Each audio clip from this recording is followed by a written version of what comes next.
মসজিদে ঢুকে কাতাদা রাদিয়াল্লাহু তাআলা আনহু বলেন, রাসূল সাল্লাল্লাহু আলাইহি ওয়াসাল্লাম বলেছেন, ইজা দাখালা আহাদুকুমাল মাসজিদা ফাইসাল্লি রাকাতাইন কাবলা ইয়াজলিসা।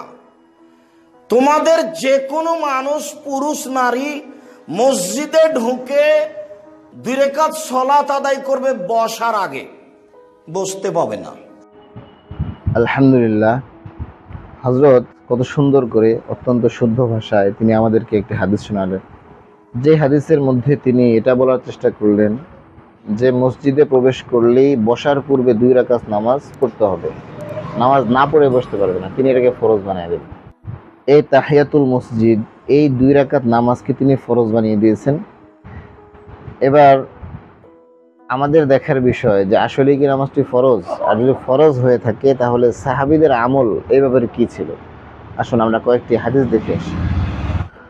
সম্মানিত দর্শক, এই হাদিসটির দিকে আমরা লক্ষ্য করি। এখানে হযরত জাবের রাদিয়াল্লাহু তাআলা আনহু থেকে বর্ণিত, তিনি বলেন, রাসূলুল্লাহ সাল্লাল্লাহু আলাইহি ওয়াসাল্লাম জুমার দিনে খুতবা দেওয়ার জন্য মেম্বারের উপর উঠে বলেন, তোমরা বসো। ইবনে মাসউদ রাদিয়াল্লাহু তাআলা আনহু তা শুনে দরজার উপর বসে পড়েন, কারণ তিনি তখন সেখানেই ছিলেন। রাসূলুল্লাহ সাল্লাল্লাহু আলাইহি ওয়াসাল্লাম তাকে ডেকে বলেন, হে আব্দুল্লাহ, তুমি এদিকে এসো। আমরা যে উল্লেখিত হাদিসটি, এটি আবু দাউদের হাদিস, আবু দাউদে বর্ণিত হয়েছে হাদিসটি। এই হাদিসের মধ্যে জুমার খুতবা দেওয়ার সময় তিনি মসজিদে আসলেন, রাসূল সাল্লাল্লাহু আলাইহি ওয়াসাল্লাম তাকে ডেকে এনে বসালেন। নামাজের অনুমতি দেন নাই, কিন্তু নামাজ পড়তে বলেন না, নামাজের আদেশ দেন নাই। মসজিদে প্রবেশ করলেন অথচ নামাজের আদেশ দিলেন না।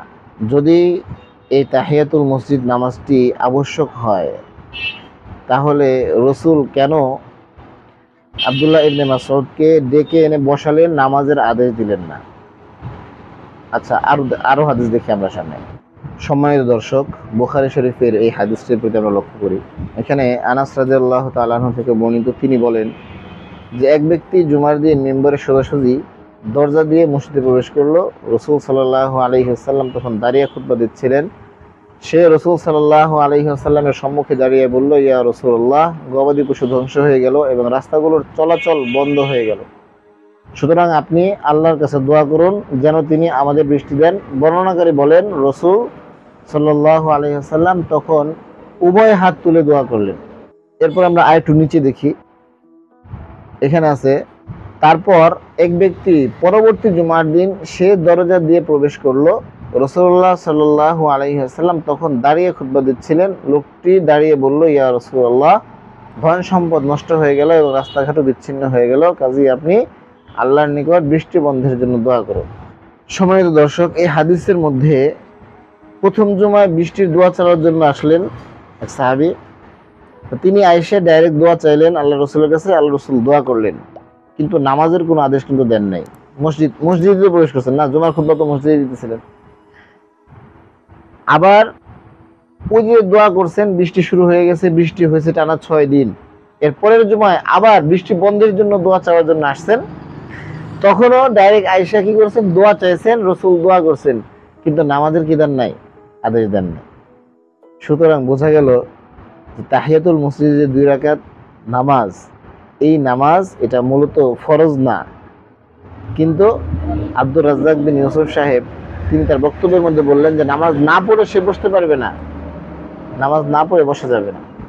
এবার চলুন দেখে সামনে আরো কি বলেন তিনি। এইটা মূলত সালাত নয়, এইটা মূলত অনুমতি, মসজিদে বসার অনুমতি। সিলেট শহরের পুরাতন নিদর্শন দেখতে হলে টিকিট করে ঢুকতে হবে। টিকিট নিয়ে ভিতরে ঢোকার অনুমতি, টিকিট নাই, অনুমতি দেবে না। মসজিদে বসার অনুমতি হলো 2 রাকাত সালাত, এটা হলো অনুমতি।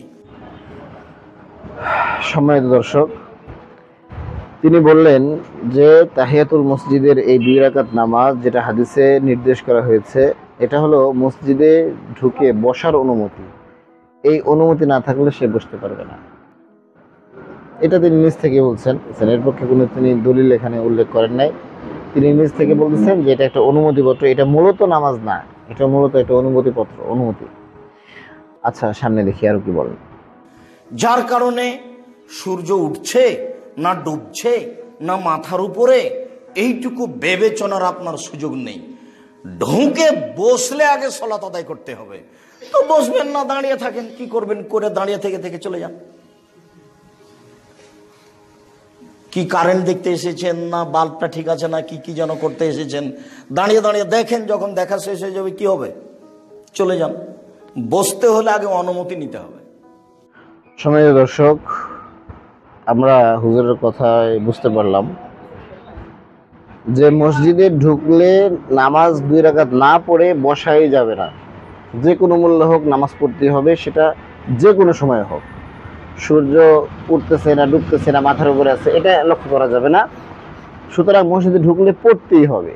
তা আমরা যে পূর্বে হাদিসগুলো দেখালাম, যেখানে জুমার খুতবা চলতেছে, রসুল খুতবা দিতেছেন, সেখানেও রসুল নামাজের জন্য তাদেরকে আদেশ করেননি। একটা বর্ণনায় আদেশ করেছেন, বাকি অন্যান্য আর কোনো বর্ণনা এরকম পাওয়া যায় না। তাহলে তার এই কথাটুকু কতটুকু যৌক্তিক যে যে কোনো মূল্য হোক নামাজ পড়তেই হবে, পড়তেই হবে। আচ্ছা চলুন দেখি সামনে তিনি আর কি বলেন। কোনো লোকের কাছে টাকা দিয়ে অনুমতি লাগে না, ঘোষণা দেওয়া আছে। ঘোষণা দিয়েছেন মোহাম্মদ সাল্লাল্লাহু আলাইহি সাল্লাম।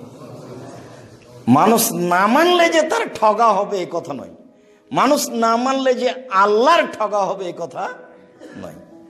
আর এই জরুরি আদেশকে না মানার জন্য ভারত, বাংলাদেশ, পাকিস্তানের শতকরা 95 জন পুরুষ নারী জীবন বাজি লেগে আছে। মানতে হবে না, তাদের জরুরি আদেশ মসজিদে ঢুকে আগে বসো, মসজিদে ঢুকে আগে বসো, বসবেই, বসতেই হবে। মসজিদে ঢুকে আগে বসতেই হবে, নামাজ পড়া যাবে না। এটা ভারত, বাংলাদেশ এবং পাকিস্তানের মানুষদের একটা মানে জীবন বাজি রেখে এটা একটা পণ বা ইত্যাদি টাইপের কিছু বোঝাইতে চাই। এটা একটা স্পষ্ট অপবাদ। কখনোই কোনো আলেম, কোনো মানুষ একথা কখনোই বলেন নাই যে মসজিদে ঢুকে যে 2 রাকাত নামাজ পড়া হয় এটা পড়া যাবে না, পড়া বেদাত, পড়া সুন্নত নয় ইত্যাদি এই টাইপের কোনো কথা বলেন নাই কেউ। তিনি এটা যে বললেন যে 95% মানুষ এর পিছনে লেগে আছে যে পড়াই যাবে না, এটার উপর আমল করাই যাবে না, এই যে বললেন, এটা একটা স্পষ্ট অপবাদ। অপবাদের অনেক গুনাহ আছে হযরত, এটা মাথায় রাখবেন। অপবাদের অনেক বড় গুনাহ আছে, এটা মাথায় রাখবেন। আচ্ছা সামনে কি বলেন। মসজিদে ঢুকে 2 রাকাত সালাত আদায় করতে হবে যে কোনো মূল্যে। যদি আমি আদায় করতে না পারি তাহলে আমি বসতে পাবো না। মনে রাখবেন ভালো করে, এই 2 রাকাত সময়ের সাথে সম্পৃক্ত নয়। ঠিক আছে হযরত, বুঝতে পারলাম যে এই 2 রাকাত নামাজ সময়ের সাথে সম্পৃক্ত নয়। তাহলে যেই সমস্ত নামাজগুলো সময়ের সাথে সম্পৃক্ত সেই সমস্ত নামাজের ব্যাপারে আপনার মন্তব্য কি?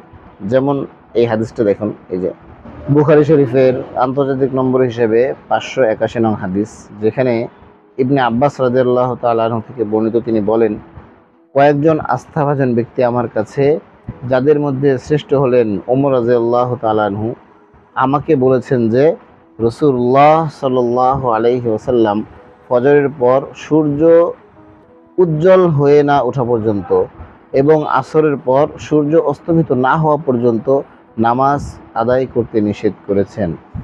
এরপর আমরা আরও একটি হাদিস দেখি। এটাও বুখারী শরীফের আন্তর্জাতিক নাম্বার হিসেবে 583 নং হাদিস। এখানে ইবনে ওমর রাদিয়াল্লাহু তাআলা আনহু থেকে বর্ণিত। তিনি বলেন, রাসূলুল্লাহ সাল্লাল্লাহু আলাইহি ওয়াসাল্লাম বলেছেন, তোমরা সূর্য উদয় ও সূর্যাস্তের সময় নামাজ আদায়ের ইচ্ছা করো না। এটা একটা হাদিস। পরবর্তীতে আরও বলেছেন, তিনি বলতেছেন যে উরওয়া রাহমাতুল্লাহি আলাইহি বলেন, ইবনে ওমর রাদিয়াল্লাহু তাআলা আনহু আমাকে আরও বলেন যে রাসূলুল্লাহ সাল্লাল্লাহু আলাইহি ওয়াসাল্লাম বলেছেন, যদি সূর্যের একাংশ প্রকাশ পেয়ে যায় তাহলে পূর্ণরূপে উদিত না হওয়া পর্যন্ত নামাজ আদায়ে বিলম্ব করো, আর যদি তার একাংশ ডুবে যায় তাহলে সম্পূর্ণরূপে অস্তমিত না হওয়া পর্যন্ত নামাজ আদায়ে বিলম্ব করো। শুধু তাই না, কিছু কিছু হাদিসের মধ্যে তো আরো বেশি কথা বলা আছে। সেটা কেমন? যদি খাবার সামনে থাকে, খাবার সামনে থাকলে সে অবস্থায় নামাজ পড়তে নিষেধ করেছে, যাকে খাবার খেয়ে নাও। বাথরুমের চাপ থাকলে, পেশাব পায়খানার অতিরিক্ত চাপ থাকলে সে অবস্থায় নামাজ পড়তে নিষেধ করেছেন, যেমন এই হাদিসটির মধ্যে আমরা দেখি, মুসলিমের এই হাদিসটির মধ্যে। উল্লেখিত এই হাদিসটির একেবারে শেষে দেখুন রাসূল কি বলতেছেন, ইয়াকুলু লা সালাতা বিহাদরাতিত তাআমি ওয়ালা হুয়া ইউদাফিউহুল আখবাসান। লা সালাতা বিহাদরাতিত তাআম, অর্থাৎ খাবার সামনে আসার পর কোনো নামাজ নেই এবং পেশাব পায়খানার বেগ থাকা অবস্থায়ও কোনো নামাজ নেই। তাহলে খাবার সামনে আসলে এই হাদিসের ব্যাখ্যায় মুহাদ্দিসিন একরাম বলেন যে খাবার যদি সামনে থাকে এবং সেই খাবারের প্রতি যদি প্রচুর আগ্রহ থাকে বা পেটে অনেক খিদা থাকে, তাহলে ওই অবস্থায় ওই খাবারটা না খেয়ে নামাজে দাঁড়াবে না। কেন? নামাজের একাগ্রতা নষ্ট হয়ে যাবে, খুশু খুদু নষ্ট হয়ে যাবে। এরপরে পেশাব পায়খানার চাপ থাকলে ওই অবস্থায় নামাজ পড়লে নামাজের মধ্যে খুশু খুদু নষ্ট হবে, এটাই স্বাভাবিক। এই জন্য এই চাপ থাকা অবস্থায় নামাজ পড়তে কি করছেন? নিষেধ করছেন।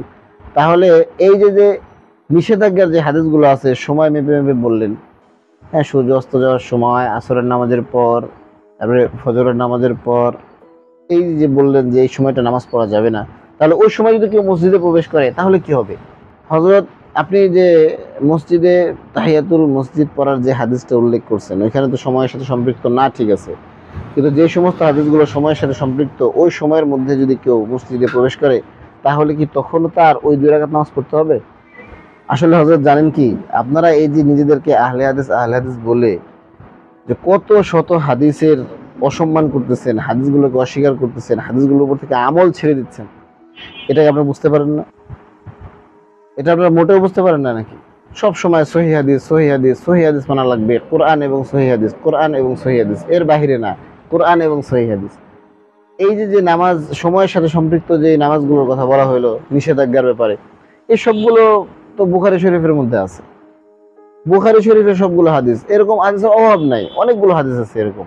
আমি তো শুধু 2-1টা দেখাইছি মাত্র, অনেকগুলো হাদিস আছে। একটা না, ভিডিও লম্বা হয়ে যাবে, এই জন্য আমি দেখাইলাম না পুরো সবগুলো, একটা একটা করে সব দেখানো যাবে।